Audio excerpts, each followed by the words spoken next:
Stephen Bello from Holbrook, New York, born and raised on beautiful Long Island. I come from 3 generations of delicatessens where my great-grandfather, my grandfather, and my dad owned a business in the heart of Holbrook, so everybody knows the name. Because when most kids would get up and get on the bus, I would get up and go to work with my dad.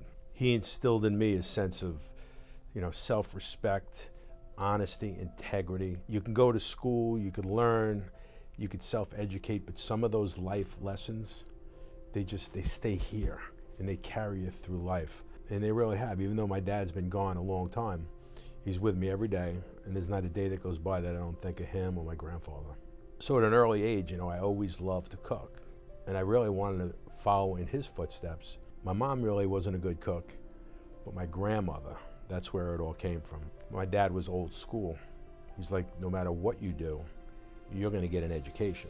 After looking at a bunch of colleges, that I would go to the #1 cooking school in the country, the Culinary Institute of America. When I got out of the Culinary Institute of America, my goal was to open up my own restaurant. I would do anything to achieve that.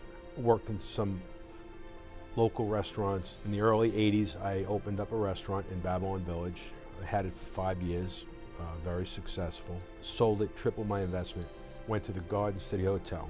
From there, I was at Garden City Hotel for 5 years. I saw an ad in the paper at a hospital, and I've been there for the past 32 years. Early on, the hospital came to me and asked if I would create a fundraiser, extravaganza as you would.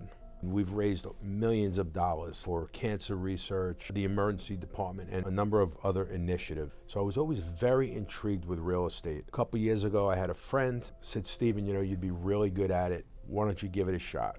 Somebody at the hospital, one of the administrators, said, I know a guy by the name of Peter Grosso. He is unbelievable. Would you sit down and talk to him? RE/MAX Integrity Leads gave me all that, and I'm really thrilled to be a part of it.